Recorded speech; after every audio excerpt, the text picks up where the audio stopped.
దేవుని పరిశుద్ధులైన మీ అందరికీ తండ్రి అయిన దేవుడి నుండి ప్రభు అయిన యేసుక్రీస్తు నుండి కృపయు సమాధానమును అనుగ్రహింపబడాలని దేవుణ్ణి మనస్ఫూర్తిగా వేడుకుంటూ ప్రభు యొక్క కృప వచ్చిన మీ అందరితో సదాకాలం ఉండాలని ప్రభువునందు దీవిస్తూ ఉన్నాను. ప్రియమైన వాళ్ళారా, ఆయన ఇచ్చిన సిద్ధపాటు తోడ్పాటును బట్టి ఈ దినము కొంచెం లోతైన సంగతులు మాట్లాడుకోవడానికి ప్రయత్నం చేద్దాం. విస్తరించి మాట్లాడి మిమ్మల్ని ఇబ్బందులు పెట్టను. నేను కొద్ది సమయం కొంచెం ఏకాగ్రతగా వినవలసిందిగా మిమ్మల్ని కోరుతున్నాను. ప్రియమైన వాళ్ళారా, మీరు గ్రహించలేని, మీ మనసు పట్టుకోలేని అంత లోతైన విషయాన్ని కూడా ఈరోజు మీతో ఏం పంచుకోను. ఎందుకంటే రాబోతున్న వారాలన్నీ అలానే సాగబోతున్నాయి కనుక ఈరోజు కొంచెం ప్రాథమికమైన విషయాలు మీకు జ్ఞాపకం చేయాలనుకుంటున్నాను. సాధ్యమైతే మరికొన్ని వారాల వరకు ఒక విషయం గురించి మనం లోతుగా నడవడానికి ప్రయత్నం చేద్దాం. ప్రియమైన వాళ్ళారా, కొంచెం భయం గొలిపేదే ఆ విషయము. ఏంటి ఆ విషయం అనంటే, మొదటివారు కడపటి వారవుట, కడపటి వారు మొదటి వారవుట అని ప్రభు చెప్పిన మాట లోతులో మనం నడవలసిన అవసరం ఉంది. ప్రియమైన వాళ్ళారా, ధ్యానిస్తే కొంచెం భయం అయ్యేది. ఒక పెద్ద విందు జరుగుతుంది. ఎంత పెద్ద విందు అనంటే ఇంకంతకుముందు ఎవరు చూడండి, ఆ తర్వాత కూడా ఎవరు చూడబోయేది కాదు. చాలా గొప్ప విందు. హాజరవుతున్న సమూహం ఎంత అనంటే కోట్ల కొలది ఆడియన్స్ అంతమంది ఉన్నారనమాట. దానికి ఫస్ట్ గెస్ట్ ఎవరు అనంటే, ఉదాహరణకు అనుకుందాం, మాట్లాడుతున్న నేనే, ఒకవేళ వింటున్న మీరే. ఒక్కరి గురించి మాట్లాడుతున్నాను, మీరే ఫస్ట్ గెస్ట్. ఫస్ట్ ఇన్విటేషన్ మీకే వచ్చింది. ఇన్వైట్ చేసిన ఆ విందు యజమాని కూడా ఏమని పిలిచాడు అనంటే, ఎట్ ఎనీ కాస్ట్ మీరే ముందుండాలని మనల్ని రిక్వెస్ట్ చేశాడు. మనం అగ్రి అయ్యాం. బాగా నచ్చింది అది మనకి. మనల్ని ఆహ్వానించినటువంటి అతిథి ఆహ్వానాన్ని మనం తిరస్కరించలేదు. మనం కూడా విల్లింగ్నెస్తోనే ఉన్నాం, మనస్ఫూర్తిగానే ఉన్నాం. మన ఆలోచన కూడా ఎలా ఉండే అనంటే, ఏదైనా సరే ముందు వెళ్ళాలి. ఎందుకనంటే ఆ పార్టీ ఆ విందు కావచ్చు, దాని విధి విధానం అంతా మిమ్మల్ని కూడా ఆకర్షించింది, నన్ను కూడా ఆకర్షించింది. సరే అన్ని వదులుకొని మనమే ఫస్ట్ ఉందాం అనుకున్నాం. ఉదయాన్నే లేచారు, రెడీ అయ్యారు, అన్నీ ఆన్ టైం చేసుకుంటూ వెళ్ళిపోయారు. మీ వైపు నుంచి ఎలా ఉంది అని అంటే అగ్రీ చేసినట్టుగా ఉంది. నా వైపు నుంచి ఎలా ఉంది అంటే, నిజమే ఇన్విటేషన్ నేను యాక్సెప్ట్ చేశాను కదా అన్నట్టుగానే ఉన్నాం, విల్లింగ్తోనే ఉన్నాం, అన్నీ టైం టు టైం చేసినట్టుగానే ఉన్నాం. బట్ వెన్యూ దగ్గరకు రీచ్ అయ్యేసరికి మనమే లాస్ట్ అయిపోయాం అనుకోండి. నేను ఇక్కడ అడదలుచుకుంది ఏంటంటే, తప్పెవరిది కొంచెం ఆలోచించాల్సిన విషయమేనండి. యథార్థంగా మీతో చెప్పాలంటే ఎవరిది తప్పనిలేవండి. ఇక్కడ అనగలమా? నేను వచ్చేదాకా ఆగాలి కదా, ఆయన నేనే విఐపి అని అన్నాడు, ఆ మాత్రం ఓపిక లేదా అని మనం ఆయన కూడా బ్లేమ్ చేయడానికి ఏం లేదు. ఆగే మనసుతో ఆయన కూడా ఉన్నాడు. ఫ్రాంక్గా చెప్పమంటే ఆగాడు కూడా. కానీ అక్కడికి వెళ్ళేసరికి సిచ్యువేషన్ అంతా మారిపోయింది. ఏం జరిగిందో తెలియదు, ఎక్కడ పొరపాటు జరిగిందో తెలియదు. ఎంత వెనక్కి వెళ్ళి ఆలోచించినా కొన్నిసార్లు మన తప్పులు అనేటివి కలెక్ట్ చేసుకోలేని కొన్ని ఉంటాయండి మూమెంట్స్. అసలు ఎక్కడ మిస్టేక్ అయిందంటే ఎవరేం చెప్పలేము. అలాంటి సిచ్యువేషన్. అక్కడ వెళ్ళేసరికి ఏమర్థమైపోయింది అని అంటే, మనమే చివరి వాళ్ళమని తెలిసిపోయింది. ఏంటి మీ ఆలోచన? ఏదైతే ఏంది పోతాను లోపలికి అని అనుకుంటారా? ఉండదండి, సిగ్గుంటుంది ఆ రోజు. అంతే కదా. కొంచెం మనసుతో ఆలోచించండి ప్రియమైన వాళ్ళారు. నాకు కూడా చాలా ఆలోచించానండి. ఏం చెప్పగలను ఇక్కడ అసలు నేను ఈ సందర్భంను మీ హృదయంలోనికి తీసుకురావడానికి ఏం మాట్లాడగలను? ఎందుకంటే బైబిల్లో మాట్లాడవలసినవి ప్రభు ఎత్తుకొని ఉన్నాడు. వాటి గురించి కొన్ని వారాలు నడవలసిన బాధ్యత మన మీద ఉన్నది. కానీ నాకేమర్థమైంది అనంటే, అసలు ఇక్కడ ఇలా జరగడానికి ఆస్కారం ఏంటి? మొదటగా బయలుదేరిన వాడు చివరోడు అవడం ఏంటి? చివరగా ఉండిపోతున్నాడు అనుకున్నవాడు ముందు పోవడం ఏంటి? అసలు ఎలా జరిగింది ఇలా? నిజాయితీగా మీతో చెప్తున్నాను ఒక విషయాన్ని, నాకు కూడా తెలియదండి. మెడిటేట్ చేసిన తర్వాత నాకు పర్సనల్గా ఏమర్థమైంది అని అంటే, ఒక రోజు కోసం నేను చాలా ఎదురు చూస్తున్నాను ప్రియమైన వాళ్ళరా, తీర్పు దినము. ఎందుకంటే ఆ రోజు ఇంకొంచెం కాదండి, 100% జెన్యున్గా క్లియర్గా అర్థమైపోతుంది. ఓ ప్రభు మాటల్లో ఉద్దేశం ఇదా, మొదటోడు కడపటోడు అవుట, కడపటోడు మొదటోడు అవుట అంటే ఇదా జరిగేది అని ఆ రోజు తెలిసిపోద్ది ప్రియమైన వాళ్ళరా. నిశ్చయంగా తెలుస్తుందండి ఆ రోజు. నిశ్చయము అంటే నిశ్చయము. వెరీ సీరియస్ అండి, నిజం, చాలా సీరియస్ అండి ఈ విషయం.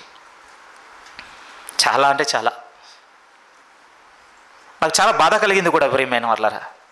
ఆ రోజు అది నేనే అని తెలిసిపోతే, ఆ రోజు అది మీరే అని తెలిసిపోతే ఏం చేస్తాం మనం అసలు?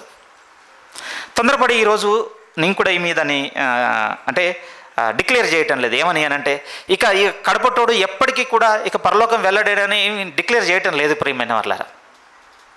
ఎందుకంటే తీర్పు డిక్లేర్ చేసేటువంటి అధికారము కానీ, ఆ స్థాయి కానీ, అంత పరిణతి కానీ ఏవి లేవు నాకు. కానీ ఒక వాక్యమును బట్టి ఒక స్థిరమైన భయం అయితే ఏం కలిగింది అని అంటే, అవును దేవుడు చెప్పిన మాట నిజము. ఆయన ఏమన్నాడు అని అంటే, మొదటివాడు కడపటివాడు అవుతాడు, కడపటివాడు మొదటివాడు అవుతాడు. ఏంటి ప్రభువా నాతో మాట్లాడు. ప్లీజ్ అండి, చర్చ్ నేను రిక్వెస్ట్ చేస్తున్నాను, మనస్ఫూర్తిగా నేను బతిమలాడుతూ రిక్వెస్ట్ చేస్తున్న మాట ఏమిటి అని అంటే, అడగండి ఇంటి దగ్గర మీరు ఈ మాటని. నిజాయితీగానే నేను నన్ను సరెండర్ చేసుకుంటున్నాను. మోస్ట్లీ 1 year బ్యాక్ వరకు నేను ఏ రోజు కూడా నా ప్రేయర్లో అడగలేదండి ఈ విషయాన్ని. నిజాయితీగా మీతో చెప్తున్నాను. మీరేమన్నా అడిగారా చెప్పండి ఏ రోజైనా ప్రేయర్లో? మన ప్రేయర్ అండి కొంచెం మన ప్రార్థన కూడా మార్చుకోవాల్సింది ఉంది ప్రియమైన వాళ్ళారా. మనం వాక్యం నుంచి బయటకు వచ్చి ప్రార్థన చేయడం బాగా నేర్చుకున్నామండి. ఏంటి దాని అర్థం అని అంటే, వాక్యంలానే ఉంటుందండి.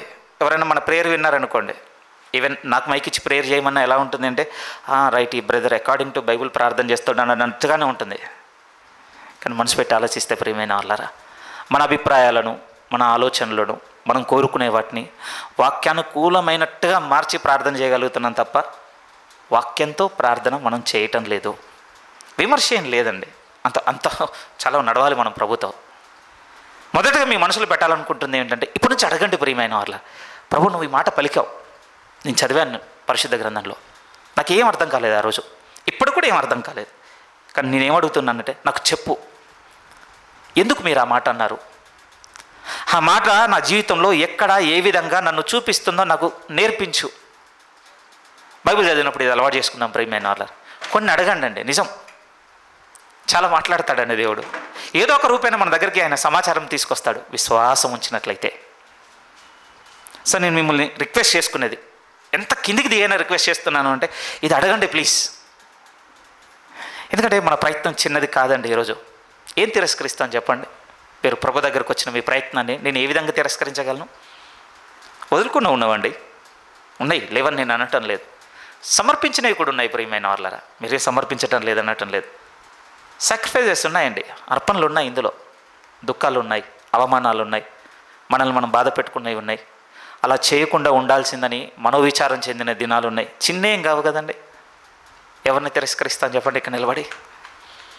నాకు బాధ కలిగింది ఎక్కడ అంటే, ఇన్నున్న జీవితము రేపటి రోజున కడపటైపోతే ఏంటి పరిస్థితి? అందుకోసమే కొంచెం సాగుదాం ప్రియమైన వాళ్ళారా, ప్రభు చెప్పిన కొన్ని మాటలతో సాగుదాం. బాగా వినండి, ఇది నిశ్చయంగా నేను మళ్ళీ చెప్తున్నాను, మీ కొంత పరిణతిలోనికి, కొంత మెచ్యూరిటీలోనికి పట్టుకరాగలనేమో ఈ వాక్యం విషయంలో. కానీ నాకేమర్థమైందంటే, ఆ రోజు మాత్రం నిశ్చయంగా తెలిసిపోతుందండి మనకి. నిశ్చయముగా బైబిల్లో 4 సార్లు వస్తుంది, మత్తయి సువార్తలో 2 సార్లు, మార్కు సువార్తలో 1 సారి, లూకా సువార్తలో 1 సారి వస్తుంది. ఈ మాట చెప్పిన ప్రతిసారి ప్రభు ఒక ఎగ్జాంపుల్ తీసుకున్నటువంటి 3 సార్లు ఉంటాయి. ఒక లైవ్ ఇన్సిడెంట్ తీసుకుంది 1 సారి ఉంటుంది. యథార్థ సంఘటన 1 సారి అయితే, ఉదాహరణలుగా లేకపోతే ఉపమానాలుగా 3 సార్లు మాట్లాడిని ఉంటాయి. ఇంతే, ఇంతకుమించి అక్షర రూపేణ మనకేం కనపడదు. కానీ ప్రభుతో మనం నడవడం మొదలు పెడితే ప్రియమైన వాళ్ళారా, చాలా సందర్భాలు తెర మీదకి వచ్చి మాట్లాడుతున్నట్టుగా ఇప్పుడు నేను చూడగలుగుతున్నానండి. అందుకోసం సిద్ధపడిపోయాను. నాకు కొంచెం ధైర్యం వచ్చింది. ప్రభు నాకు చూపించిన వెలుగు నా కుటుంబానికి కావాలి, నేను సిద్ధపడుతున్నాను, నాకు సహాయం ఉన్నటువంటి ఆలోచనతోనే ఉన్నాను ప్రియమైన వాళ్ళ. కొంచెం భారంతో కూడుకున్నట్టుగా ఉంటాయి. ఎందుకనంటే భయం కూడా కలుగుతుండొచ్చు రానున్న దినాల్లో. అంటే ఎంత భయపెట్టబోతున్నానని మీరు అనుకోవద్దు ప్లీజ్. ఇది అలాంటి భయం కాదండి, సెల్ఫ్ రిగ్రెట్తో ఉంటుంది చూసారా. మన లోపల నుంచి మనకు, అవును ఈ విషయంలో నేను ఎందుకు నా దేవుని మాట ఇప్పటి వరకు వినటం లేదు, మనకు తెలిసినవే కానీ మనం నిర్లక్ష్య పెట్టేటివి గుర్తొస్తుంటాయి ఆ తర్వాత. అందుకోసం మనల్ని మనం సెల్ఫ్ డిఫెన్స్ అసలు పెట్టుకోవద్దండి. ఏ విషయంలో అంటే, ఓకే ఇప్పుడు నేను ప్రభులో నడుస్తున్న దాన్ని బట్టి, ప్రభులో నేను చేసిన దాన్ని బట్టి, ప్రభు కొరకు నేను ఉన్న రీతిని బట్టి ప్రభు నన్ను ఎంపిక చేసేసుకుంటాలే అని మాత్రం దయచేసి మిమ్మల్ని మీరు డిఫెండ్ చేసుకోవద్దు ప్లీజ్. ఈ సందర్భం ఎంటైర్లీ డిఫరెంట్ అండి. ఇది సెల్ఫ్ డిఫెన్స్కి అస్సలు చోటు ఇవ్వని సందర్భం ప్రియమైన వాళ్ళరా. లేకపోతే మనం చేసిన వాటిని ముందు తీసుకొచ్చి పెట్టుకొని మాట్లాడుకున్నంత మాత్రాన మనల్ని మనం ప్రొటెక్ట్ చేసేది అంతకన్నా కాదండి ఈ సందర్భం. బియాండ్ అవర్ థింకింగ్ అంతే. అందుకోసం భయం అవుతుంది ప్రియమైన వాళ్ళారా. ఈవెన్ ఆ స్టేట్మెంట్ ఎప్పుడు నా నోట పలికినా, నాకు నేను చెప్పుకున్నా కూడా నిశ్చయంగా నాకు భయం గొలిపించే మాటే. ఎందుకంటే ఎంత విస్తారంగా మాట్లాడినా ఆ మాటలో ఒక ముగింపు ఉన్నది. ఆ ముగింపు చివరైపోతే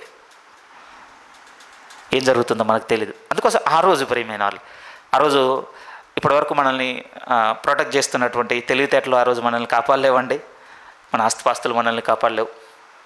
లేకపోతే మన ఫేమ్ కూడా ఆ రోజు మనకు ఏం పెద్ద హెల్ప్ చేయదు ప్రియమైన వాళ్ళారా. లేకపోతే కొంచెం ధైర్యంగా ఇలా చెప్పిన, మన చర్చ్ కూడా ఆ రోజు మనల్ని ఏం చేయదు, చెయ్యలేదండి. నేను పలానా ముఖ్యుడైన సేవకుని ఫాలో అయ్యాను, నథింగ్ అండి. ఒక ప్రాపర్ ఒక నూతన నిబంధన సిద్ధాంతంతో కట్టబడిన ఒక సంఘంతో నేను కలిసి ఉన్నాను, నథింగ్ ప్రియమైన వాళ్ళారా.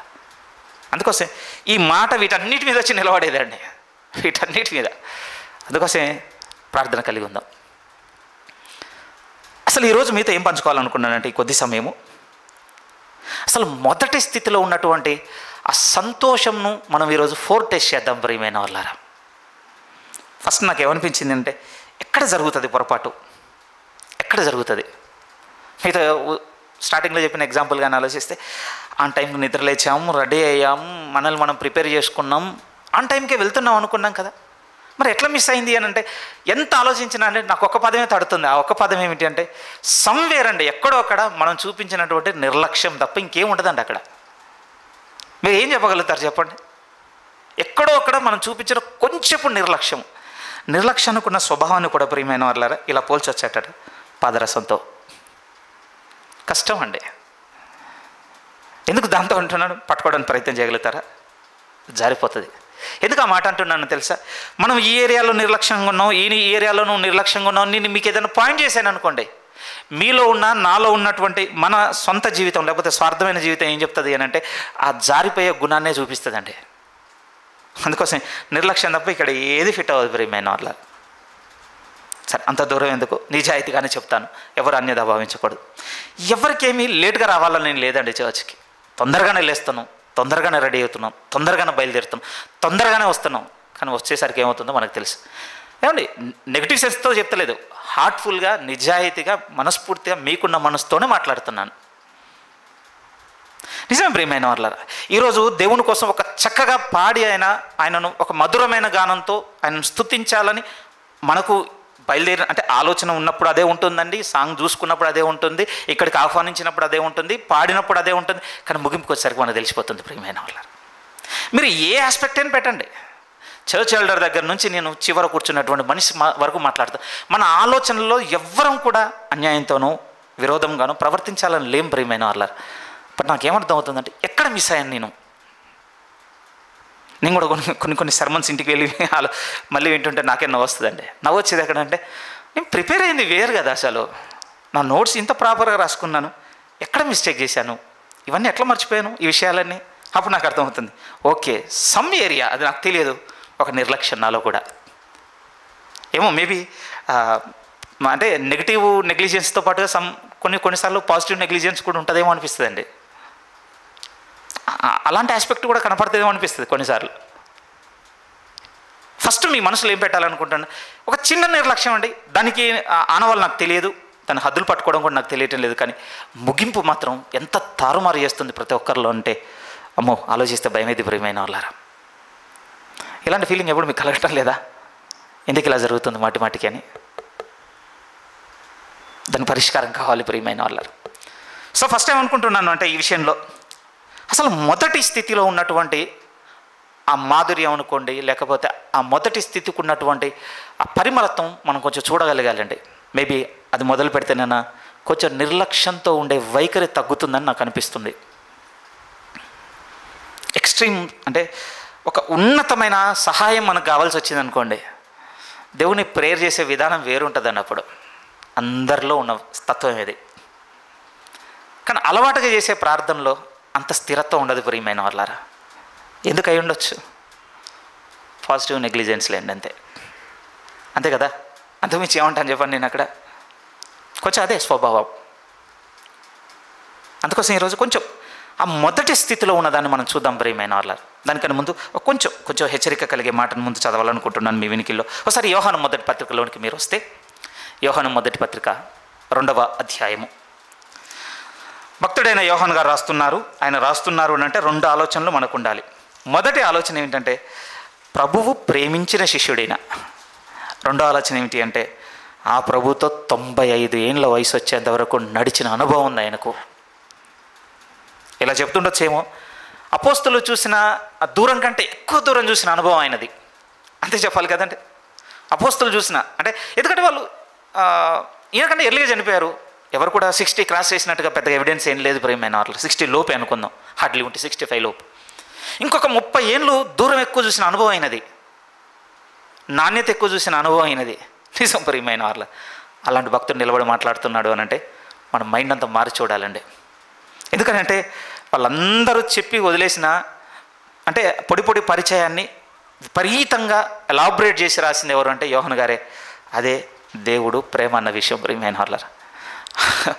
యథార్థంగా మీతో చెప్పాలంటే ఒక పూర్వ సేవకుడు నాతో చెప్పిన మాట ఏంటి అని అంటే, యోహాను గారు మాట్లాడండి అంత అనుభవం ఉన్నవాడు చెప్తే తప్ప, అంత అనుభవం మనకు వస్తే తప్ప అర్థం కాని మాట్లాట అంతే. యోహాను గారు రాసినటువంటి మాటలు మనకు అర్థం కావాలి అని అంటే మనకు అంత అనుభవం వస్తే కానీ అర్థం కాంది. నిజం ప్రియమైన వాళ్ళ. వద్దు అంటే విమర్శ చేసినట్టుగా ఉంటుంది, కానీ నాకు అనిపించింది మన పొడి బతుకులతో కొన్ని మాట్లాడుకోవడం వేస్ట్. ఒకసారి ఈ మాట చూద్దాం, ఆయన ఏమంటున్నాడు. అంత అనుభవంతో ఆయన మాట్లాడుతున్న మాట మనం చూడగలిగితే యోహాను మొదటి పత్రిక 2వ అధ్యాయం దయచేసి చూడండి. 22వ వాక్యం నుంచి 28వ వాక్యం నుంచి చదువుతున్నాను. 28 యోహాను మొదటి పత్రిక 2వ అధ్యాయం 28లో అంటున్నాడు, కాబట్టి చిన్నపిల్లలారా ఆయన ప్రత్యక్షమగునప్పుడు ఆయన రాకడ యందు మనము ఆయన ఎదుట సిగ్గుపడక ధైర్యము కలిగి ఉండునట్లు మీరు ఆయన యందు నిలిచియుండుడి. కొత్త మాట ఏం కాదు, సంఘంలోని పలుమార్లు చూపించిన మాటే. కానీ ఇక నాకు కనపడుతున్న 2వ గుంపు ఏమిటంటే సిగ్గుతో తలదించుకున్న గుంపు ఉన్నది. సిగ్గు అనగా అవమానం అని కూడా తీసుకుందాం కొంచెం సరళమైన పదంతో. అవమానంతో తలదించుకున్న గుంపు ఉన్నదంట ప్రియమైన వాళ్ళారా. భక్తుడైన యోహాను అంటున్నాడు మనం ఆ గుంపులో ఉండొద్దు. ఇప్పుడు మనం ఏ గుంపులో ఉండడానికి ఇష్టపడదాం అంటే ధైర్యముతో తలెత్తుకునే గుంపులో మనం ఉందాం. కానీ ఏ గుంపులో ఉండొద్దు అంటే అవమానముతో తలదించుకున్న గుంపులో మనం ఉండొద్దు అంటున్నాడండి ఆయన. ఏంటి నీ ఎంపిక, నా ఎంపిక. ఇప్పుడు నేను కాంప్రమైజ్ అయిపోయాను, విత్డ్రా అవుతున్నాను అనడానికి వీలు ప్రియమైన వాళ్ళారా. అసలు ఇక విత్డ్రాకు మనకు ప్లేసే లేదండి. నేను విరమించుకుంటున్నాను అనడానికి ప్లేసే లేదు. ఎందుకంటే మన బాప్తిసంతోనే ఏకగ్రీవమైన అంగీకారం తెలిపేశాం. బైబిల్లో కూడా సేవకులు అప్పుడప్పుడు ప్రార్థన చేస్తూ అంటుంటారు, నాగటి మీద చేయి వేసి ఇక వెనక తిరిగి చూడకుండా సాగేటట్టుగా మమ్మల్ని చేయి వేసేసామండి. ఇంకా కాంప్రమైజ్ ఇంకా చోటే లేదు ఇక్కడ. ఈ ప్రభుతో నేను విత్డ్రా అవుతానడానికి వీలే లేదు. డేవిడ్ రాజన్న గారు కూడా ప్రార్థన చేస్తున్నప్పుడు నిజంగా ఒక శాశ్వతమైనటువంటి ఒక రక్షణ ప్రియమైన వాళ్ళారా ఆ పదం ఆయన ప్రయోగించినారు. హృదయాన్ని మంచిగా అనిపించిందండి. ఇంకా విత్డ్రా లేదండి మన జీవితంలో. అయితే ఇప్పుడు ఏంటి అని అంటే ఇప్పుడు తలెత్తుకునే గుంపు అవుద్దామన్నది సిగ్గుతో అవమానంతో తలదించుకునే గుంపు అవుతుందా? నేను చెప్పనా ప్రియమైన వాళ్ళారా, మొదటివాడు మొదటిగానే ఉంటే వాడు తలెత్తుకున్న గుంపులోనే ఉంటాడండి. కానీ మొదటివాడు చివరివాడు అయిపోయిన తర్వాత నాకు కనపడుతుంది, నాకు అర్థమవుతుంది, ఇప్పుడు నేను ప్రభుని ఎదుర్కొంటే కూడా నాకు తెలిసిపోయేది ఏంటంటే నేను సిగ్గుతో తలదించుకొని ఉంటాను ఆయన ముందు. కడపటి స్థితి అంతే. యోహాను గారు అంటున్నారు మనం అలా ఉండకూడదు. ఇప్పుడు మీ ఆలోచన నా ఆలోచన ఇప్పటి నుంచి ఒకవైపు స్థిరముగా చూడడానికి ప్రయత్నం చేయాలి. నిశ్చయముగా నేను మొదటగా ఉండటకు నేను సాగుతాను ఈ ప్రభుతో, నిశ్చయముగా మొదటగా. అందుకోసం ఈరోజు మొదటి స్థితికి వచ్చి చూద్దామండి. ఏముంది అసలు మొదటి స్థితిలో? ఒక మాట చూద్దాం. చూడండి యాకోబు పత్రిక ఒకసారి వస్తే మన గురించే మాట్లాడుతున్నమాట. యాకోబు పత్రిక 1వ అధ్యాయం 18 చూడండి ప్లీజ్. 18 యాకోబు పత్రిక 1వ అధ్యాయం 18 లేఖనం మనతో మాట్లాడుతుంది. ఆయన తాను సృష్టించిన వాటిలో మనము ప్రథమ ఫలముగా ఉండునట్లు సత్యవాక్యం వలన మనలను తన సంకల్ప ప్రకారము కనెను. యాక్చువల్ క్రియేషన్ దగ్గరికి వెళ్ళామనుకోండి, ఒక భౌతికమైన సృష్టి దగ్గరికి వెళ్తే లాస్ట్ ఎవరో తెలుసా? మనం లాస్ట్. యాక్చువల్గా నిజంగా చెప్పాలంటే చివరి సృష్టింపబడింది ఎవరు? మనం అండి. మొదటి రోజు, 2వ రోజు, 3వ రోజు, 6వ రోజు సెకండ్ హాఫ్ మనది. ఫస్ట్ హాఫ్ కూడా కాదు మనది, ఈవెన్ సెకండ్ హాఫ్. ఒకవేళ ఇలా అనొచ్చా? ఆర్డర్ ఇలా చెప్తాను లేండి, బాగుంటుంది ఇలా చెప్తే. ఆయన చివరి వస్తున్నాడంటే ఎంత ఇంపార్టెంటో, అదే కదా ఇప్పటివరకు మనం విన్నది. ఇప్పుడు నేను చెప్తున్నాను, మనం చివరి వచ్చామంటే ఎంత లిస్ట్ ప్రయారిటో. హర్టింగ్గా ఉంది కదా, హర్టింగ్గా ఉంది కదా, హర్టింగే ఉండాలండి, బాధ పెట్టాలి మనల్ని. అది అప్పుడే మనకు రక్షణ పైకి వచ్చి కనపడుతుంది. ప్రియమైన వాళ్ళారా, ఇలా అడగొచ్చా? నేను క్షమించమని ముందు కోరుతూ అడుగుతున్నాను. ఏ స్థితిని బట్టి ఈరోజు మన అతిశయం ఉండొచ్చు? భౌతికమైన మానవ జీవితమును బట్టి అతిశయం ఉందా? క్రీస్తులో ఉన్న మన జీవితమును బట్టి ఈరోజు మనతో అతిశయం ఉందా? ఏంటిది? ఈ రెండు నేను మీ దగ్గర తీసుకొచ్చి మాట్లాడాలనుకుంటాను.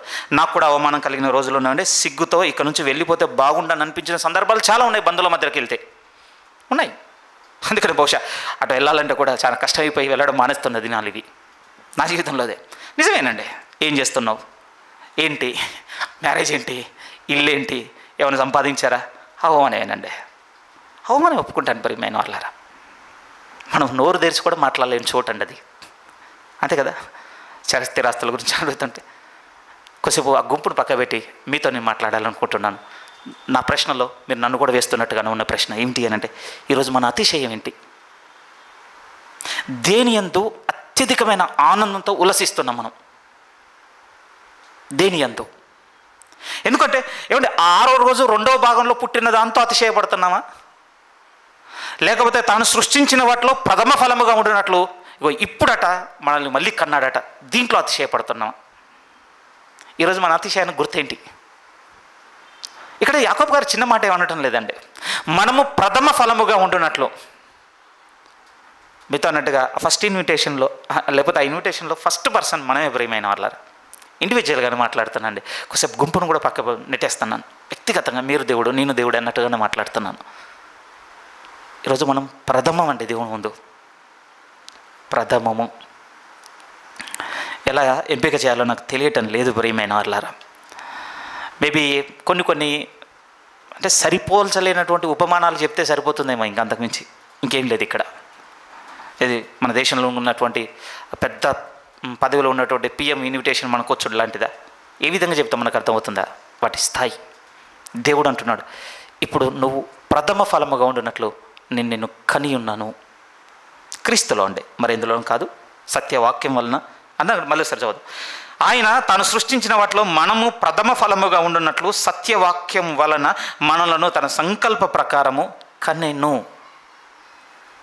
అందుకోసం అడుగుతున్నమాట, ఏంటి మన అతిశయానికి ఆనవాళ్ళు ఈరోజు?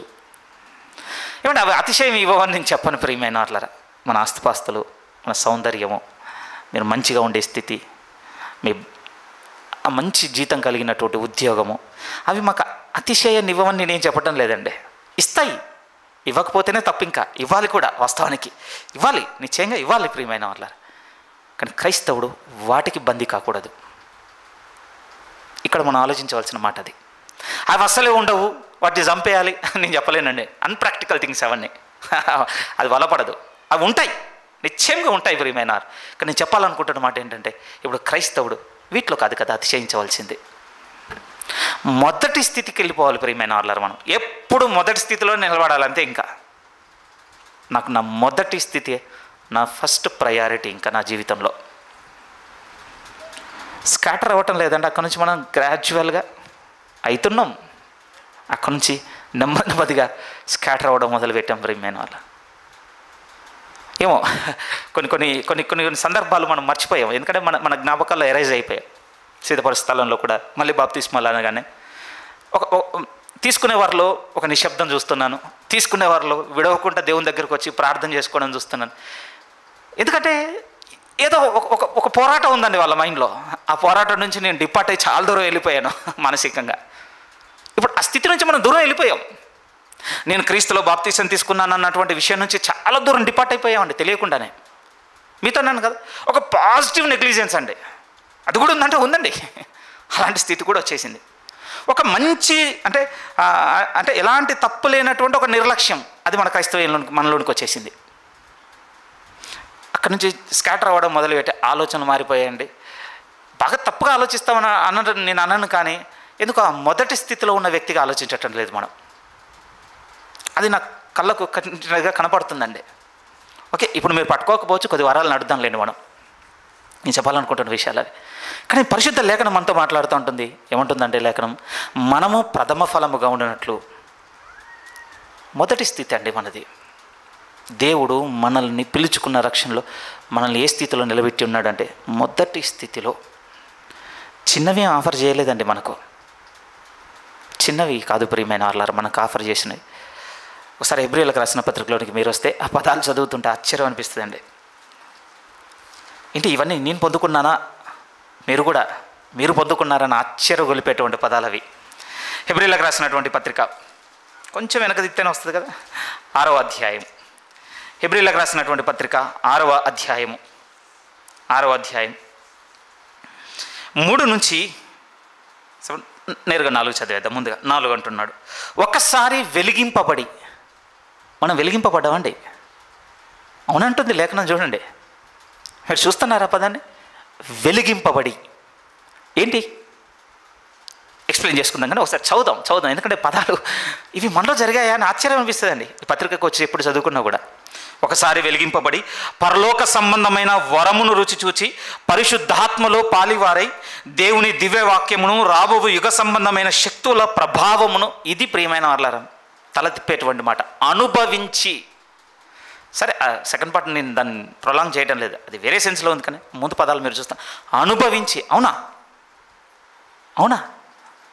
2 నిజాలండి. ఇక్కడ 2 ఉన్నాయి. అయితే వాక్యం అన్న నిజమై ఉండాలి, లేకపోతే మన మాట అన్న నిజమై ఉండాలి.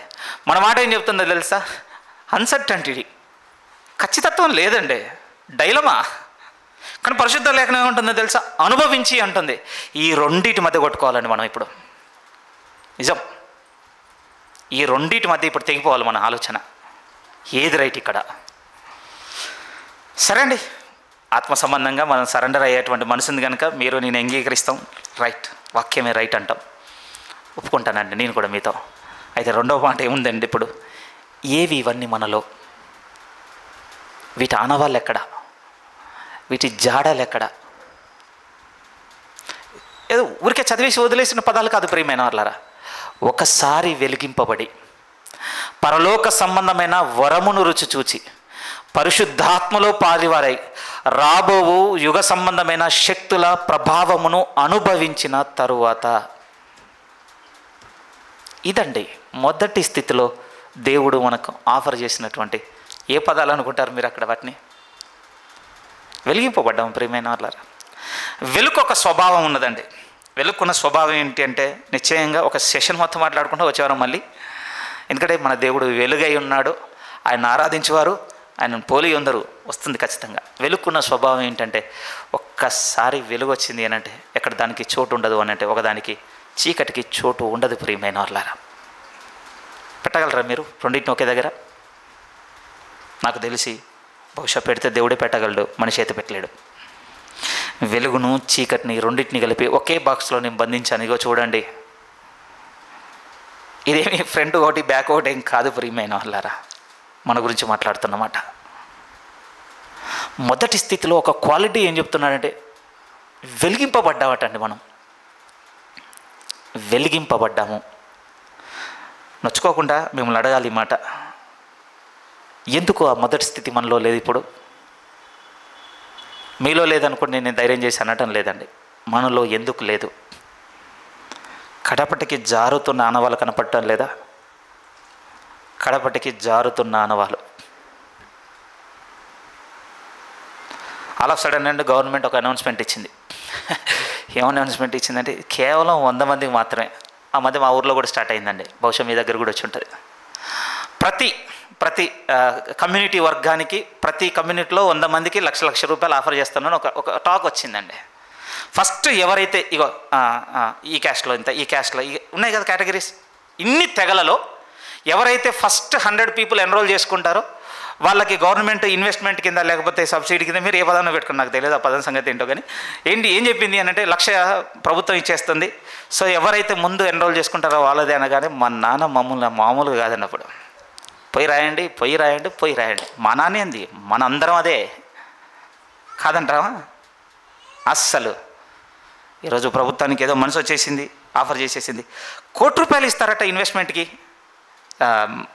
అంటే మంచి ఐడియా, మంచి ఆలోచన ఉన్న యవనస్తులు, లేకపోతే ఎవరైనా బిజినెస్ పీపుల్కి ఆఫర్, లేకపోతే మనుషులకు ఆఫర్ అంటే ఒకరు ఇచ్చేసాడు అనుకోండి, ఫస్ట్ ఎవరు వస్తే వాళ్ళకి అంటే ఏ ప్లేస్లో ఉంటాను చెప్పండి, ఏ ప్లేస్లో ఉంటాం అంటే మీకు తెలిసిందే నాకు తెలిసింది, అందులో పెద్ద చేంజ్ ఏం లేదు. ఖచ్చితంగా దాన్ని పొందుకోవాలనుకుంటాం ప్రియమైన వాళ్ళు. ఎట్ ఎనీ కాస్ట్ వదులుకో. కడుపు నొప్పింది, ఆ రోజు కడుపు నొప్పితో పనే ఉండదండి మనకి. ఎందుకంటున్నానో మీకు తెలుసు. ఎవరు వస్తారు మన ఇంటికి, ఎవరు వస్తారతో సంబంధం ఉండదండి ఆ రోజు మనకి. వస్తున్నారంటే ఏం ఇంకా ఎట్లుంటాయంటే మనం వచ్చేది తిడతాం, ఇంకేం పని ఉండదా, రేపు రాదు, ఇప్పుడే కుదిరిందా నీకు. కొంచెం ఆపోజిట్గా చెప్పిన దానికి దేవుని సంబంధం ఉన్నాయనుకోండి, ఎవరైనా వస్తే బాగుండని ఎదురు చూస్తున్న ఆలోచన ఉందనుకోండి, ఏమనాలి దాన్ని, కడపటికి జారిన స్థితి. తప్పు నేనేం మీతో చెప్పడం లేదు ప్రియమైన వాళ్ళారా.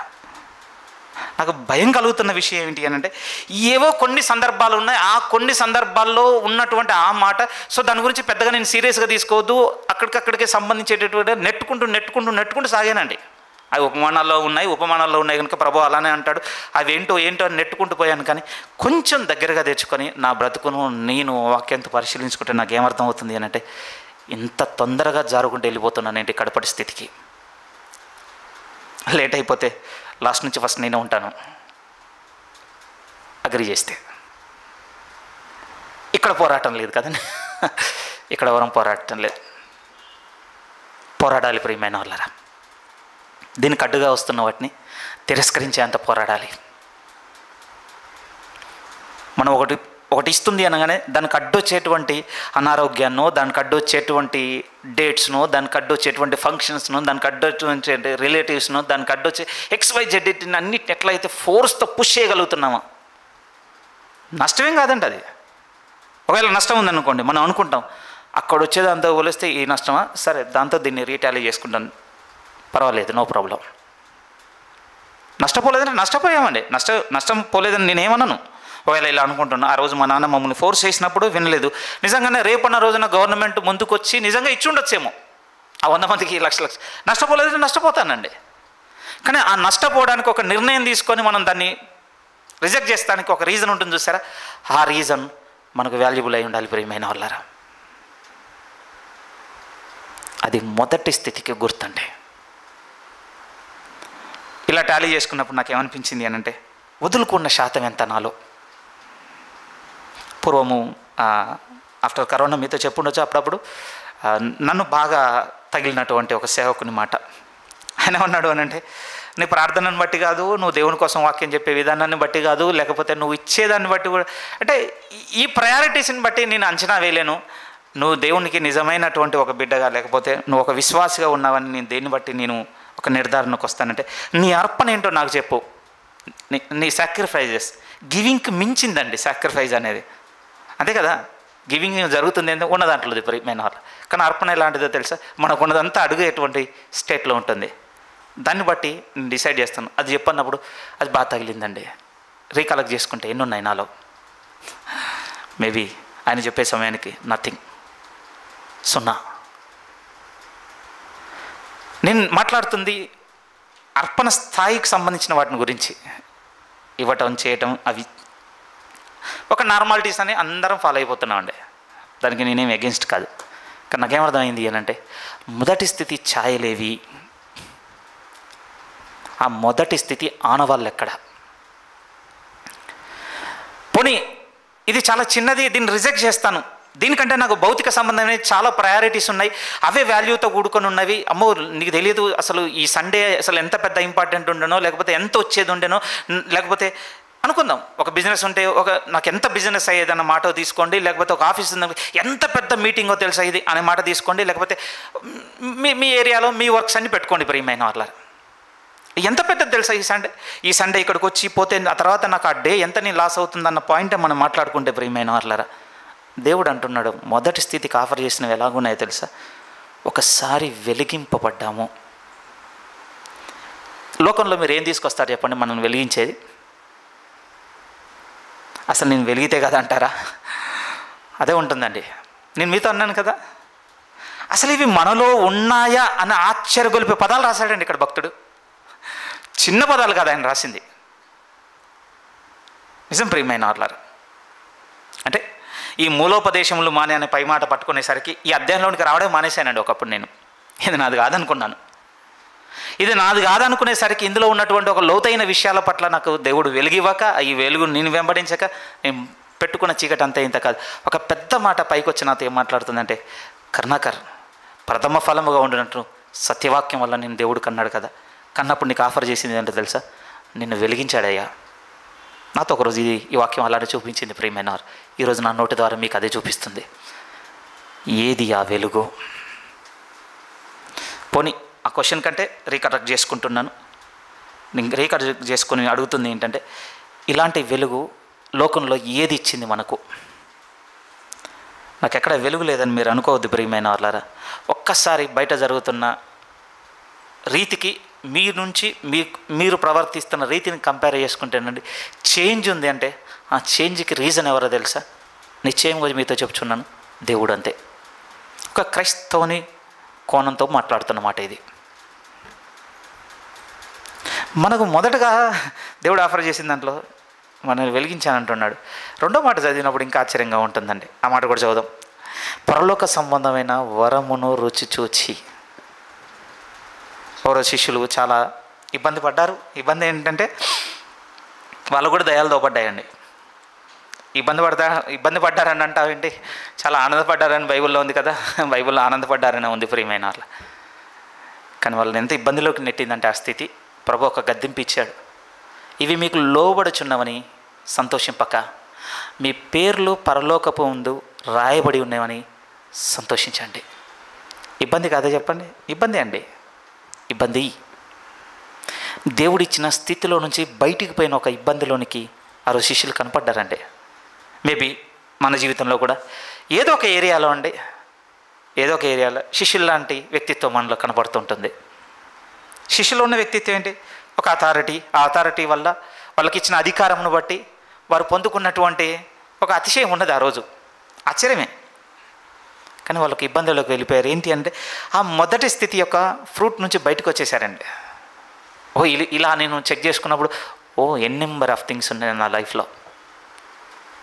దేవుడిచ్చిన వాటికంటే నా బలంతోనూ, నా నిర్ణయాలతోనూ, నా శక్తితోని, నా స్వలాభం కోసం నేను చేసుకున్నవి చాలా ఉన్నాయి. వాటిని బట్టి ఆనందపడ్డవి కూడా చాలా ఉన్నాయి.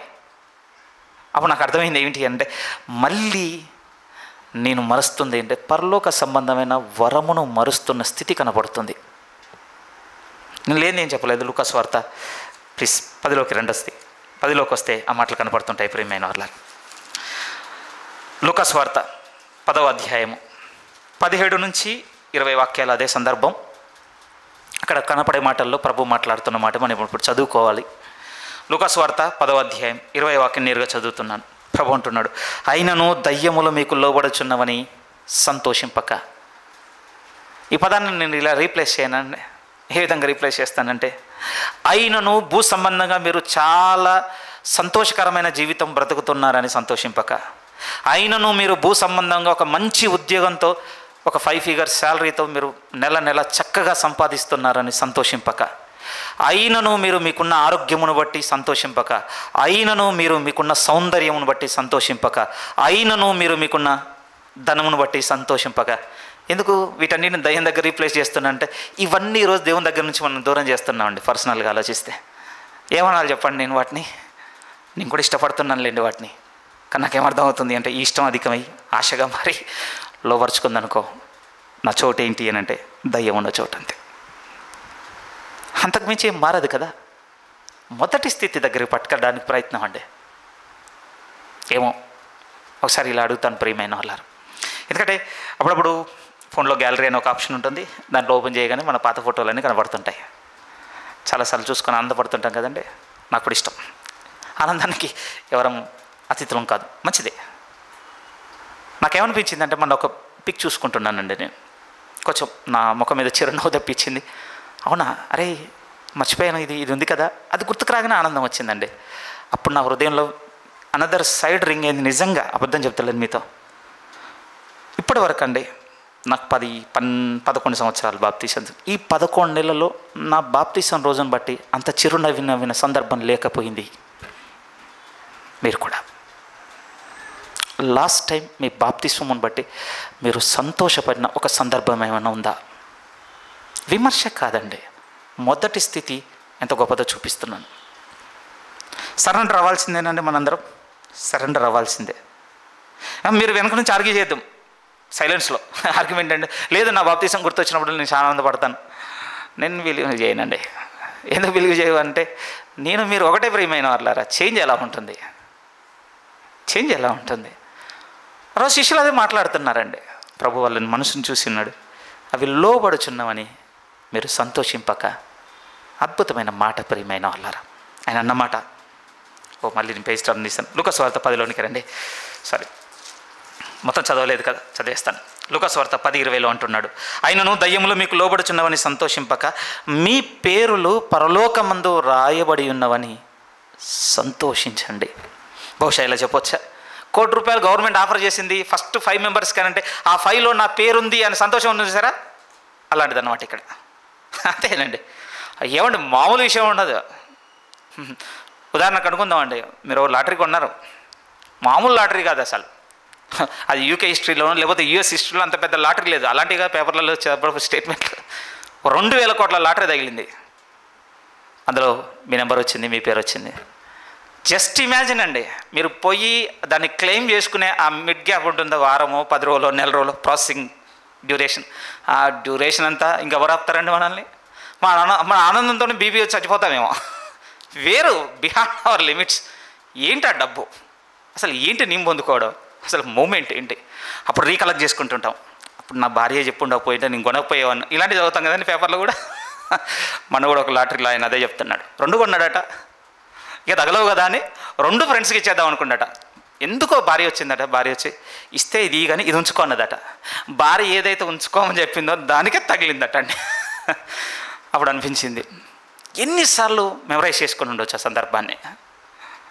నిజం ప్రియమైన వాళ్ళారా, మన ఆనందం మారిపోయిందండి. నేను చెప్పాలనుకున్న మాట అది, మన ఆనందం మారింది. మీ పేర్లు పరలోకమందు రాయబడి ఉన్నవని సంతోషపడండి. ఎందుకో తెలుసా, ఆ మొదటి స్థితిలో వెలిగింపబడ్డాము, పరలోక సంబంధమైన వరమును రుచి చూచి ఉన్నాం. 3వ స్టేట్మెంట్ అత్యద్భుతము, పరిశుద్ధాత్మలో పాలివారముగా ఉన్నాం ప్రియమైన వాళ్ళారా. ఏమండి, ఇది నేను అర్థం చేయించడం కష్టం, ఎందుకంటే ఇక్కడ అంగీకారం కంటే ఎక్కువ సందేహం లేకపోతే అనుమానం ఎక్కువగా ఉందండి. నాలో ఉన్నటువంటి ఆ చీకటి నీడ గురించే నేను కూడా చెప్తున్నాను. ఏ విషయంలో అంటే, మనం పరిశుద్ధాత్మలో పాలివారమై ఉన్న ఈ మాట దగ్గర అంగీకారం కంటే ఎక్కువ అనుమానం మనల్ని కమ్మేసింది ప్రియమైన వాళ్ళారా. ఎంత వెతికినా అర్థం కావటం లేదు, ఎంతమంది సేవకులు మనకు బోధించినా విన్నంతసేపు ఏదో దొరికినట్టుగా ఉంటుంది, కానీ మళ్ళీ అక్కడ ఎలా ఉందో చెప్పండి. మీతో నిజంగా చెప్తున్నాను, ఎలా ఉంది అని అంటే, జస్ట్ అక్వేరియంలో నుంచి ఒక ఫిష్ని తీసి నేల మీద పెట్టండి, దాని స్టేట్ ఏంటో మన స్టేట్ అంతే పరిశుద్ధాత్మ విషయంలో. నిజం అండి. బట్ అదే ఫిష్ని తీసుకెళ్ళి మళ్ళీ నీళ్ళలో పెట్టండి ప్రియమైన వాళ్ళారా, మరిపోద్దండి. ఎందుకు ఆ ఎగ్జాంపుల్ మీకు ఇస్తున్నాను అని అంటే, బాగా వినండి, మనం ఎన్నిసార్లు విన్నా, ఎన్నిసార్లు దీనికి సంబంధించిన వెతుక్కున్నా బయటకు వచ్చి ప్రయత్నం చేస్తున్నాం ప్రియమైన వాళ్ళారా.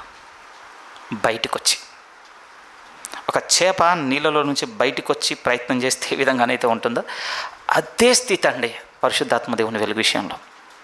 మీకు తెలియదు, ఎందుకనంటే లాస్ట్ 2 వీక్స్ బ్యాక్ అండి, మామూలు కాదు, దేవునితో చిన్నపాటి రెస్లింగ్ అయ్యింది నా మైండ్లో. నా వల్ల అవ్వటం లేదు ప్రభు, నాకు ఒక దారి చూపించు. ఎందుకంటే కొన్ని విషయాలు మనసు దాకా వస్తున్నాయి, అవేమో క్లెయిమ్ చేస్తున్నాయి, ఆ క్లెయిమ్ ఏమో నాలో కనపడటం లేదు. ఎస్పెషల్ పరిశుద్ధాత్మ దేవుని విషయంలో నలిగిందంతా ఇంత కాదు, విసుకొస్తుందండి. విసుగు ఎందుకు వస్తుంది అని అంటే, మైండ్ ఏమో ఓకే అగ్రీబుల్ నీకు అర్థమైంది అన్నట్టుగానే చెప్తుంది వినంతసేపు. బట్ ఒక్కసారి దాని నుంచి బయటికి రాగానే మళ్ళీ అర్థమవుతుంది ఏంటిది. మేబీ ఈ వాక్యం చదవగానే మీకు ఆ ఫీలింగ్ ఉండకపోవచ్చు, కానీ మళ్ళీ నాకు నీళ్ళలోకి వెళ్ళిన ఫీలింగ్ కలిగిందండి. గలతీలకు రాసిన పత్రికలోనికి రండి ప్లీజ్. గలతీలకు రాసిన పత్రిక 5వ అధ్యాయం. గలతీలకు రాసిన పత్రిక 5వ అధ్యాయం 16, 17, 18 వాక్యాలు వెరీ వెరీ ఎసెన్షియల్. అంటే నేను ఇక్కడికి వచ్చిన తర్వాత కొంచెం కంఫర్ట్ అయ్యానండి ఆ రోజు నా మానసికమైన విచారణలో నుంచి. అప్పుడు కొంచెం బాగా తగిలింది ప్రియమైన వాళ్ళ ఈ వాక్యం. మీకు చెప్తాను ఏమర్థమైందో. నేను చెప్పున్నది ఏమనగా, ఆత్మానుసారంగా నడుచుకొనుడి, అప్పుడు మీరు శరీరేచ్ఛను నెరవేర్చరు. గల్తీ 5:16 నుంచి అవుతున్నాను. నేను చెప్పినది ఏమనగా ఆత్మానుసారముగా నడుచుకొనుడి, అప్పుడు మీరు శరీరేచ్ఛను నెరవేర్చరు. శరీరము ఆత్మకును, ఆత్మ శరీరమునకును విరోధముగా అపేక్షించును. ఇవి ఒకదానికొకటి వ్యతిరేకముగా ఉన్నవి కనుక మీరేవి చేయనిశ్చయించదరో వాటిని చేయకుందరు. మీరు ఆత్మ చేత నడిపింపబడిన ఎడల ధర్మశాస్త్రమునకు లోనైన వారు కారు. ఏమంటే ఇక్కడ నాకు బాగా ఓదార్పు దొరికింది ఏమిటంటే, నేను పరిశుద్ధాత్మలో పాలివాడనై ఉన్నాను నాకు ఎప్పుడు తెలుస్తుంది అని అంటే, నేను ఆత్మతో కలిసి నడిస్తేనే. ఇంకేం లేదండి అక్కడ. ఇంకేం వెతికినా కూడా మన వల్ల అవ్వదు ప్రియమైన వాళ్ళారా. నిజం చెప్తున్నానండి, ఇంతకంటే నేను చెప్పలేను. ఎందుకంటే కొన్ని మాటలు ఒప్పించాల్సిన అవసరం లేదు, చెప్తే చాలు. ఇది చెప్పాల్సిన మాట, ఒప్పించాల్సిన మాట కూడా కాదు. మీతో మీరు నడవడం ప్రారంభించాలి, నేను నడవడం ప్రారంభించాలి అంతే. ఎందుకంటే పరిశుద్ధాత్మలో మనం పాలివారమై ఉన్నామని చెప్తుంది. మనం మొదటి స్థితి గురించి మాట్లాడుతున్నప్పుడు పరిశుద్ధ లేఖనం. బట్ మనం చూస్తుంది ఏంటో తెలుసా? అనుమానము. చాలా చీకటి కమ్మిందండి ఇక్కడ. వెలుగు ఏమిటి అంటే నేను ఏం చెప్పలేను ప్రియమైన వాళ్ళారా, నడుచుట మాత్రమే వెలుగు. ఏమో నడవడం అంటే ఏంటి చెప్పు అని అంటే, జస్ట్ ఇమాజిన్ అండి, ఒకసారి అనుకుందాం. ఇంకో నేను దీనికి వెళ్తున్నాను, నాతో రా అంటే తప్ప పరిశుద్ధాత్మ దేవుణ్ణి మేబీ వస్తాడేమో ప్రియమైన వాళ్ళారా, వస్తాడేమో అని మీకు ఎందుకు అంటే ఇండైరెక్ట్గా మీతో చెప్తున్నాను అని అంటే, నేను నా జీవితంతో డైరెక్ట్గా చెప్తే మీరు చూడాలి కొన్నిటిని. నేను వాటిని క్రియారూపకంగా చూపించి నన్ను నేను అతిశయపరచుకునేవాడిని మీ మధ్య కనపరచుకోవడం అనుకోవడం లేదు. కానీ నాకేం తెలిసింది అని అంటే, నా మొదటి స్థితిలో దేవుడు నాకు ఇచ్చిన వరముగా నేను పరిశుద్ధాత్మలో పాలివాడనుగా ఉన్నాను. మీరు కూడా మరి ఏది ఆయనతో నేను పాలివాడన అయినటువంటి అనుభూతి ఏది? నడవటం లేదు.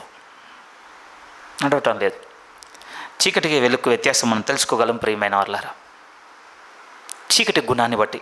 ఎందుకంటే చీకటి అంటే చెప్పేది కదట, వినేది కదట, చూచేది. అంతే కదండి.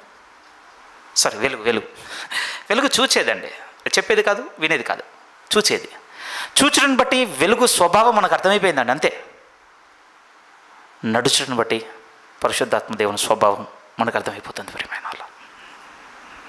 ఇంతకు మించి ఇంకేం చెప్పినా కూడా మీరు చూడండి, మీరు ఎన్నైనా వినండి, ఎంతైనా ప్రయత్నం చేయండి. బహుశా ప్రస్తుతానికి ఇది కొంచెం అతిశయతో కూడా ఉంటుంది, కానీ నాకున్న లీజర్ని బట్టి, నా ప్రిపరేషన్ బట్టి నేను ఎక్కువగానే ప్రయత్నం చేయవలసిన అవసరం నాకు ఏర్పడిన కారణాన్ని బట్టి విపరీతంగా వింటే నాకు ఒక విషయం అర్థమైందండి, పరిశుద్ధాత్మ దేవుని వెలుగు విషయం. ఇది చేపలో నీటిలో నుంచి బయట తీసినట్టు కొట్టుకుంటున్నాం. నడవాలండి అంతే. ఇంకా నడుచుట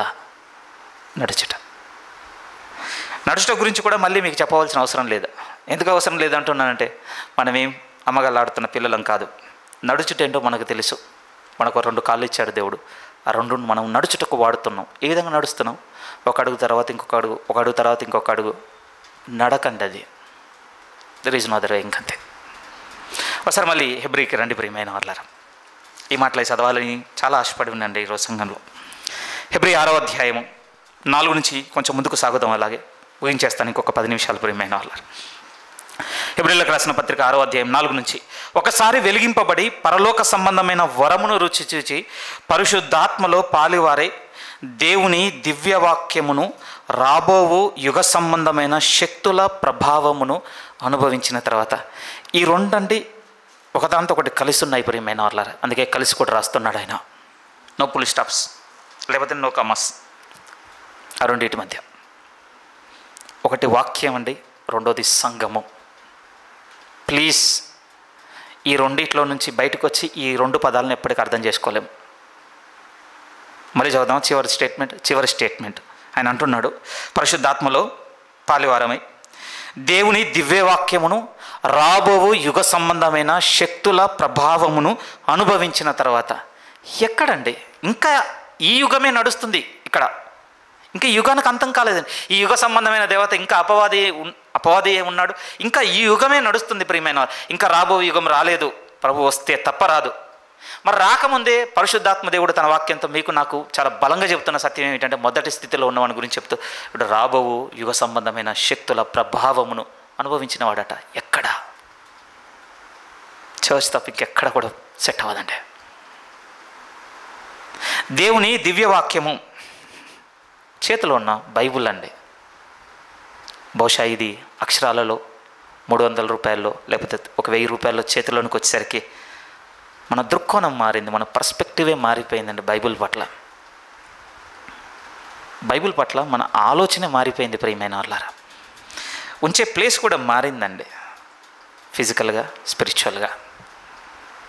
సరే, ఫిజికల్గా మీరు దీన్ని ఏ ప్లేస్లో పెడుతున్నారన్నది ఇంత ప్రైమరీగా నేను పరిగణలోకి ఏం తీసుకోవటం లేదు. కానీ అలాని ఏడపడితే ఆడపెట్టడం కూడా తప్పే కదా, విలువ లేదు మన మనసులో. కానీ రెండో మాట నేను ఏమంటున్నానంటే, స్పిరిచువల్గా ఏంటి ప్లేస్? మనం భౌతిక సంబంధంలో అండి, భూమి మీద బంగారం విలువైంది. భౌతికమైన ఈ స్థితితో ఉండి బంగారానికి ఇవ్వవలసిన విలువను ఇచ్చామండి. ఐ అగ్రి, దాన్ని అలానే భద్రం చేయాలి కూడా. ఉంది కదా అని ఇంటి తోరణాన్ని కడతాను, బయట ఉన్న గేటు కడతానని చేయకండి. మీరు కరెక్ట్ బిహేవ్ చేస్తున్నారు, నేను కూడా సపోర్ట్ చేస్తున్నాను దాన్ని, నేను కూడా అలానే బిహేవ్ చేస్తాను. శరీర సంబంధిగా సరిగ్గా ప్రవర్తించాడు, మంచి విషయం. మరి ఆత్మ సంబంధంగా సరిగ్గా ప్రవర్తించాలి కదా. కడపటి స్థితి జారుట. నిజమైన వాళ్ళారా, మిమ్మల్ని అంటే మీ హృదయం బరవెక్కియడం నా ఉద్దేశం కాదు. కానీ ఒక బాధ పెట్టే చోట మనం ఉండొద్దని నేను ఆశపడుతున్నాను ప్రియమైన వాళ్ళ. ఎందుకు ఆశపడుతున్నాను అంటే, మనం కలిసి సాగితేనే ఈ క్రైస్తవ మార్గంలో ముందుకు వెళ్ళగలము. నేను అలెగ్జాండర్ని, ఐ కెన్ కంకర్ ఎవ్రీవేర్ అనడానికి ఏం లేదండి ఇక్కడ, అంతెవరికి లేదు అసలు. క్రిస్టియానిటీలో అసలే సెట్ కాదు అది. నిజం ప్రియమైన వాళ్ళ. పౌలంతటి భక్తుడు ఏమన్నాడో తెలుసా? మనము స్థిరపడవలని, అనగా ఒకరి విశ్వాసం చేత ఒకరము ఆదరించుకునే వాళ్ళని, ఆ విధంగా స్థిరపడేటువంటి గుర్తును రాశాడు. ఎలాంటి వ్యక్తిని మీకు చెప్పింది? యేసుక్రీస్తు వారి తర్వాత ఒక పదాన్ని ఆపాదించుకున్న వ్యక్తి ఆయన. అలాంటి వ్యక్తి ఏమన్నాడు అని అంటే, ఇది నాది ఒక్కంది కాదు, నా ఒక్కంతో ఏది అంతకన్నా కాదు. మ్యూచువల్ ఏమనాలి ప్రియమైన వాళ్ళరా? కంపానియన్షిప్ అనుకోండి, ఇది లేకపోతే మ్యూచువల్ హెల్ప్ అనుకోండి, పరస్పర సహకారం, ఇది అంతే. అందుకోసమే ఆశ ఏమిటి అంటే, రేపటి రోజున మనము అవమానంతో సిగ్గుతో తలదించుకునేటువంటి గుంపులో మీరు నేను ఎస్పెషల్లీ నాకు నిలబడొద్దు అని అంటే నాకు అనిపిస్తుంది. మిమ్మల్ని ఒక విషయంలో బెగ్ చేసుకుంటున్నాను. ఏంటి అంటే, ఈ విషయంలో మనం కలిసి నడవాలి ఒక సంఘంగా. ఎందుకంటే మన మొదటి స్థితి అసలు మన ఊహకు అందనంత బలంగా ఉంది ప్రియమైన వాళ్ళారా. ఆయన దివ్య వాక్యమునిచ్చి ఉన్నాడట, రాబోవు సంబంధమైన శక్తుల ప్రభావమును చూపించి ఉన్నాడట. మనకు తెలియటం లేదండి, చర్చ్లో ఎప్పుడు అట్లాంటి ఎక్స్పీరియన్స్ అవ్వలేదు కదా మనకు అనిపిస్తుంది. మీరు అగ్రి చేయగలరా అంటే, ఇక్కడ ఒకరినొకరం తగ్గించుకోవడం రాబోవు యుగ సంబంధమైన శక్తి. తెలుసా, అది చిన్నదేం కాదండి. దీనికి అంత పవర్ ఉందని మీరు అనుకుంటుండవచ్చు, అందుకోసం మనం నిర్లక్ష్య పెట్టాం. ఒకరికొకరం విధేయులు అవుట ప్రియమైన వాళ్ళు, నమ్మగలరా మీరు? అది రాబో యుగ సంబంధమైన శక్తి. అది ఒకరినొకరం ప్రేమించుకోండి, సహోదర ప్రేమ కలిగి ఉండ రాబో యుగ సంబంధమైన శక్తి. నువ్వేదో అనుకుంటున్నా, ఇలా అనుకోలేదు కనుకనే వాటిని కలిగి ఉండటం లేదు మనం. ఎక్కడని ఇంకా అనుభవించింది మనం ఈ విధంగానే. మీరు నూతన నిబంధన చదువుతుంటే ఆశ్చర్యంగా ఉంటుందండి సంఘానికి ఉన్నటువంటి విలువ. నిజంగా ఇప్పుడు కూడా నేను క్షమాపణ చెప్తున్నాను సంఘానికి, ఇంకో 100 సార్లు నేను చెప్తాను. ఏమిటంటే, సంఘము దేవుడు హెచ్చించినంతగా స్థానిక సంఘంతో ఒకప్పుడు హెచ్చించి ప్రవర్తించలేదు, నేను బోధించలేదు కూడా. ఇప్పుడు నిత్యమైన వెలుగుతో చూడగలుగుతున్నాను. అమ్మో, ఇది రాబో యుగ సంబంధమైన శక్తుల ప్రభావం కనపడుతున్న చోటు ప్రియమైన వాళ్ళారా. ఫోర్ టెస్ట్ అండి హెవెన్కి. పాలిటిక్స్ కాదండి, ప్రయారిటీస్ కాదు, ఐడెంటిటీస్ కాదు. చర్చ్ అనేది వీటికి కాదండి చోటు. డిస్ప్లే ఇవ్వడానికి అంతకన్నా కాదండి. ఇవే వచ్చాయండి ఈరోజు చర్చెస్కి. ఆర్భాటాలు, అంగులు, కనపరుచుకోవడాలు, ఆధిక్యతలు, గుర్తింపులు, అథారిటీలు. దేవుడు అస్సలు ఉపేక్షించాడు ప్రియమైన వాళ్ళ స్థితిని. ఎందుకంటే అది యుగ సంబంధమైన తత్వం, అది రాబో యుగ సంబంధమైన శక్తితో కూడింది కాదు. నమ్మగలరా అండి? ఇవన్నీ దేవుడు మొదటగా ఆయన పిలుచుకున్న వానికి ఇచ్చి ఉన్నాడంటే నమ్మేవారు ధన్యులు ప్రియమైన వాళ్ళ. వినుటకు చెవులు కలిగిన వాడు వినుగా కానీ మాత్రమే చెప్పగలను. చివరిగా నేను చెప్పి ముగించాలనుకుంటున్నా కొద్ది మాటలు ఏమిటంటే, ఇప్పటి నుంచి మన ఆలోచన విధానం మారాలి. ఇక క్రీస్తులో మనం నడుస్తున్న రీతిని మార్చుకుందాం, నిశ్చయంగా మార్చుకుందాం. ఇది మనం ఇంత నిర్లక్ష్యంగానో, ఇంత తక్కువ స్థాయితోనో, అవమానంతోనో, సిగ్గుతోనో, దాపరికంతోనో మనం కనపరుచుకునవలసిన జీవితం కాదు ఇది. ఓకేనండి, ఇది చూపించలేని ఏరియాలో ఇవే మనకు ఎదురవుతాయి. నమ్మని వాళ్ళ దగ్గరికి వెళ్ళి, మనం తిరస్కరించే వాళ్ళ దగ్గరికి అక్కడికి వెళ్ళి నేను యాజ్ ఏ క్రిస్టియన్గా ఉండి ఇవన్నీ చూపిస్తానంటే తిరస్కారం వస్తుందండి. అది కాదు మన చోటు. బట్ చర్చ్లో దేవుని పిల్లల మధ్య. ఇవన్నీ మనం కనపరచవలసినవండి. నిశ్చయముగా మనం మొదటి స్థితిని చూపించవలసిన వారం మనం, అలా నడుచుకోవాల్సిన వారం మనం, అవే నిలుపుకోవాల్సిన వారం కూడా మనం. కానీ నేను చెప్తుంది ఏంటంటే, ఇక్కడ నిర్లక్ష్యం చోటు చేసుకుంటే ప్రియమైన వాళ్ళరా, దిగుతున్న చోటు ఏదైనా ఉంది అని అంటే అది ఖచ్చితముగా కడపటి స్థితి. లాస్ట్ వర్స్ అండి, ఈ మాట బాగుంటుందండి, చదివి ముగించాలనుకుంటున్నాను. యాకోబు పత్రికలోనికి రండి ప్లీజ్. యాకోబు పత్రిక, ఈ మధ్య వరుసగా యాకోబు పత్రికలు వస్తున్నాయని మీకు అనుకుంటుండొచ్చు. ఈ మధ్య ఇదే నా మెడిటేషన్ అవుతుంది కనుకనే ఎక్కువ రిపీట్ అవుతున్నాయి ప్రియమైన వాళ్ళ. యాకోబు పత్రిక 1వ అధ్యాయం, బాగా ఆకర్షించిన పదము 12వ వాక్యంలోది ఒక పదం చూపించాలనుకుంటున్నాను మీకు. యాకోబు పత్రిక 1వ అధ్యాయం 12. శోధన సహించిన వాడు ధన్యుడు, అతడు శోధనకు నిలిచిన వాడే. ప్రభువు తన్ను ప్రేమించు వారికి వాగ్దానము చేసిన ఈ పదం ఏంటంటే జీవ కిరీటము. ఇది ఆకర్షించిందండి. నా తల మీద ఏం లేదండి, కానీ నేను ఆత్మ సంబంధంతో, నేను మిమ్మల్ని చూసినా మీరు నన్ను చూసినా, మన తల మీద ఈ కిరీటం ఉంది ప్రియమైన వాళ్ళారా. ఆశ్చర్యం అనిపించిందండి. ఎందుకు చూడలేకపోతున్నాను? మొదటి స్థితిలో లేము. ప్రభుత్వ కొద్ది వారాలు నడుద్దాం ప్రియమైన వాళ్ళారా. మేబీ ఆ పై వచ్చే వారం అనుకుంటాను. ఇందులో ఉన్నటువంటి ఒక మొదటి విషయంతో మనం పరిచయం చేసుకుందాం. ఈ కారణాన్ని బట్ట నేను నా మొదటి స్థితి నుంచి జారి కడపటి స్థితిలో పడిపోతాను అని. ఇక్కడ వచ్చేవారు నిశ్చయముగా దేవుడు వెలుగు అన్నాడు ప్రియమైన వాళ్ళారా. ఆయన వెలుగైతే ఆయన ఆరాధిస్తున్నవారు వెలుగుతో ఉండాలి. ప్రభు రేపు వచ్చేవారు ఇస్తున్నటువంటి పిలుపు కొరకు మనం సిద్ధపడదాం, సంతోషపడదామండి. దేవుడు మనకిచ్చిన మొదటి స్థితిని బట్టి, ఇది వెలిగింపబడిన స్థితి, ఇది పరలోక సంబంధమైన వరమును రుజువు చూసినటువంటి స్థితి, పరిశుద్ధాత్మలో పాలివారమైన స్థితి, దేవుని దివ్య వాక్యమును రాబో యుగ సంబంధమైన శక్తుల ప్రభావమును కలిగినటువంటి ఇది స్థితి. జీవగ్రంథమందు పేరు రాయబడిన స్థితి, ఏమంటే జీవ కిరీటమును ధరింపజేసుకున్న స్థితి. చిన్న స్థితి కాదు ప్రియమైన వాళ్ళ. ఓకే, నాకు అనిపించింది ఫైనల్ మెడిటేషన్, మొదటి పునరుత్థానంలో పాల్గొలిగిన వారు ధన్యులు అన్నమాట. మొదటి స్థితి యందు నిలిచి ఉన్నవారు నిశ్చయముగా ధన్యులండి, నిశ్చయముగా ధన్యులు.